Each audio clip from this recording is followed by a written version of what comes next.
ನಮಸ್ತೆ ಫ್ರೆಂಡ್ಸ್. ಇವತ್ತು ನಾನು ಅಸ್ತಮದ ಬಗ್ಗೆ ಕ್ವಶನ್ ಮತ್ತು ಆನ್ಸರ್ನ ಸಾಲ್ವ್ ಮಾಡೋದು ಹೇಗೆ ಅಂತ ಹೇಳ್ಕೊಡ್ತಾ ಇದ್ದೀನಿ. ನೀವು ಕಮ್ಯುನಿಟಿ ಫಾರ್ಮಸಿಲಿ write a note on patient counselling on asthma ಅಂತ ಕೇಳ್ತಾರೆ. ಇದು ಇಂಪಾರ್ಟೆಂಟ್ ಕ್ವಶನು. ಅವಾಗ ನೀವೇನು ಮಾಡಬೇಕಂದ್ರೆ ಫಸ್ಟ್ ಅಸ್ತಮಾ ಡೆಫಿನೇಷನ್ ಬರೀಬೇಕು. ಅಸ್ತಮಾ ಡೆಫಿನೇಷನ್ ಏನು? It is a chronic disease characterised by inflammation of airways in lungs. ಇದು ಸಿಂಪಲ್ ಡೆಫಿನೇಷನ್ ಇದು ಬರೀಬೇಕು ಸ್ನೇಹಿತರೆ. ನಂತರ ಸಿಂಪ್ಟಮ್ಸ್ ಬಗ್ಗೆ ಬರೀರಿ. ಸಿಂಪ್ಟಮ್ಸ್ ಏನು? ಅಸ್ತಮದ್ದು ಕಫಿಂಗ್ ಮತ್ತೆ ವೀಸಿಂಗ್, ಆಮೇಲೆ difficulty in breathing, chest tightness. Next ಸ್ನೇಹಿತರೆ ಮೆಡಿಸಿನ್ ಪ್ರಿಸ್ಕ್ರೈಬ್ಡ್ ಅನ್ನ ಬರೀಬೇಕು ಸ್ನೇಹಿತರೆ. ಅಸ್ತಮಗೆ ಯಾವ ಮೆಡಿಸಿನ್ ಪ್ರಿಸ್ಕ್ರೈಬ್ ಮಾಡ್ತಾರೆ ಅಂತ. ಅದಕ್ಕೆ ಎಕ್ಸಾಂಪಲ್ ಸಾಲ್ಬುಟಮಾಲ್, ಇದನ್ನ ಫಸ್ಟ್ ಬರೀರಿ. ಆಮೇಲೆ ಅದ್ರ ಬಗ್ಗೆ ಸ್ವಲ್ಪ ಎಕ್ಸ್ಪ್ಲೈನ್ ಮಾಡಿ ಸ್ನೇಹಿತರೆ. ಏನು ಸಾಲ್ಬುಟಮಾಲ್ ಅಂತ? Advise patient on proper inhalation. ಪೇಷಂಟ್ಗೆ ಅಡ್ವೈಸ್ ಮಾಡಬೇಕು ಸಾಲ್ಬುಟಮಾಲ್ ಡ್ರಗ್ನ ಪ್ರಾಪರ್ ಆಗಿ ಇನ್ನೇಲೇಷನ್ ಮಾಡಬೇಕು ಅಂತ ಈ ಡೆಫಿನೇಷನ್ನ ಈ ಸೆಂಟೆನ್ಸ್ನ ಬರೀರಿ ಸ್ನೇಹಿತರೆ. ಅದಾದಮೇಲೆ ಇನ್ನೊಂದು ಮೆಡಿಸಿನ್ ಡ್ರಗ್ ಯಾವುದು ಅಸ್ತಮಗೆ?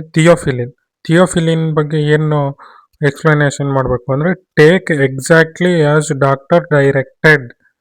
ಥಿಯೋಫಿಲಿನ್ ಅಂತ ಬರೆದ್ಬಿಟ್ಟು ಅದರ ಎದುರುಗಡೆ ಡಾಕ್ಟರ್ ಎಷ್ಟು ಡೋಸ್ ಹೇಳಿರ್ತಾರೋ ಅಷ್ಟೇ ಡೋಸ್ನ ಎಕ್ಸಾಕ್ಟ್ ಆಗಿ ತಗೋಬೇಕು ಸ್ನೇಹಿತರೆ. ಅದಾದಮೇಲೆ ಟ್ಯಾಬ್ಲೆಟ್ ಪ್ಯಾಂಟಾಪ್ರೋಸಲ್ 40 mg, ಇದು ಗ್ಯಾಸ್ಟ್ರಿಕ್ ಆಗಬಾರ್ದು ಅಂತ ಈ ಮೆಡಿಸಿನ್ನ ಪ್ರಿಸ್ಕ್ರೈಬ್ ಮಾಡ್ತಾರೆ ಸ್ನೇಹಿತರೆ. ಆಮೇಲೆ ಅಸ್ತಮದ್ರಲ್ಲಿ ಡಯೆಟ್ನ ಯಾವ ರೀತಿ ಫಾಲೋ ಮಾಡಬೇಕು? ಡಯೆಟ್ಟಿಗೆ ಏನು ಪ್ರಿಸ್ಕ್ರೈಬ್ ಮಾಡ್ತಾರೆ ಅಂದರೆ ಗ್ರೀನ್ ವೆಜಿಟೇಬಲ್ಸ್ನ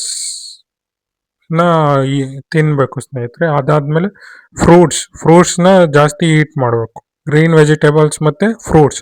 ನೀವು ಇಷ್ಟು ಆನ್ಸರ್ ಬರೆದ್ರೆ ನಿಮಗೆ 2 ಮಾರ್ಕ್ಸ್ ಸಿಗತ್ತೆ. ಎಕ್ಸಸೈಸ್ ಪ್ರಿಸ್ಕ್ರೈಬ್ಡ್ ಅಂದರೆ ಏನೇನು ಎಕ್ಸಸೈಸ್ನ ಪ್ರಿಸ್ಕ್ರೈಬ್ ಮಾಡ್ಬೋದು ಸ್ಟೂಡೆಂಟ್ಸ್ ಅಂದರೆ ಸ್ವಿಮ್ಮಿಂಗ್ನ ಪ್ರಿಸ್ಕ್ರೈಬ್ ಮಾಡ್ಬೋದು ಅಸ್ತಮ ಇರೋರಿಗೆ, ವಾಕಿಂಗ್ ಪ್ರಿಸ್ಕ್ರೈಬ್ ಮಾಡ್ಬೋದು, ಆಮೇಲೆ ಪ್ರಾಕ್ಟೀಸ್ ಯೋಗನ ಪ್ರಾಕ್ಟೀಸ್ ಮಾಡಿ ಅಂದ್ಬಿಟ್ಟು ಪ್ರಿಸ್ಕ್ರೈಬ್ ಮಾಡ್ಬೋದು. ಆಮೇಲೆ ಅವಾಯ್ಡ್ ದ ಫಾಲೋಯಿಂಗ್ಸ್.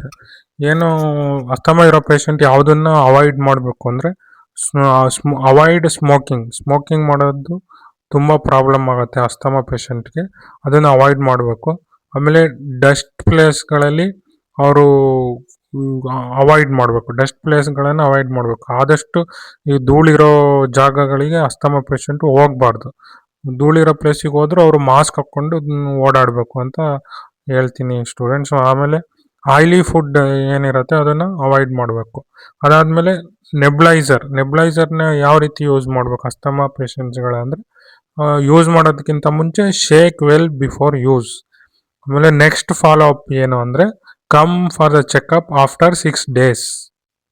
ಈ ರೀತಿ ನಿಮಗೆ ಅಸ್ತಮ ಬಗ್ಗೆ right a note on patient counselling on asthma ಅಂತ ಕೊಟ್ಟರೆ, ಈಗ ನಾನೇನು ಸಿಂಪಲ್ ಆಗಿ ಸೆಂಟೆನ್ಸಲ್ಲಿ ಹೇಳಿದ್ದೀನೋ ನೀವು ಇಷ್ಟು ಬರೋದ್ರೆ ಅದು 3 ಮಾರ್ಕ್ಸಿಗೆ ನೀವು ಇಷ್ಟು ಬರೋದ್ರೆ ಸಾಕು ಸ್ಟೂಡೆಂಟ್ಸ್. ನೀವು ಸ್ಟೂಡೆಂಟ್ಸ್ಗಳು ಯಾರೇ ಆಗಿರ್ಬೋದು, second year diploma students right a note on patient counselling on asthma ಅಂತ ಕೊಟ್ಟುಬಿಟ್ಟು 3 ಮಾರ್ಕ್ಸಿಗೆ ಏನಾದರೂ ಈ ಕ್ವಶನ್ ಕೊಟ್ಟರೆ ಆಲ್ಮೋಸ್ಟ್ ಇದು ಇಂಪಾರ್ಟೆಂಟು.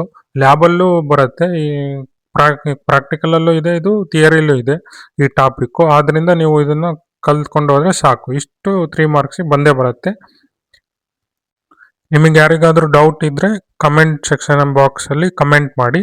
ಹಾಗೆ ನೆಕ್ಸ್ಟ್ 5 ಮಾರ್ಕ್ಸಿಗೆ ಯಾವ ರೀತಿ ಬರೀಬೇಕು ಇದನ್ನು ಅನ್ನೋದನ್ನು ನಾನು ನೆಕ್ಸ್ಟ್ ವಿಡಿಯೋದಲ್ಲಿ ನಿಮಗೆ ಅಸ್ತಮ ಬಗ್ಗೆ ತಿಳಿಸ್ತೀನಿ. ಹೀಗೆ ವಿಡಿಯೋಸ್ಗಳನ್ನು ಮಾಡ್ತಾ ಇರ್ತೀನಿ. ದಯವಿಟ್ಟು ಸಬ್ಸ್ಕ್ರೈಬ್ ಮತ್ತು ಫಾಲೋ ಮಾಡಿ.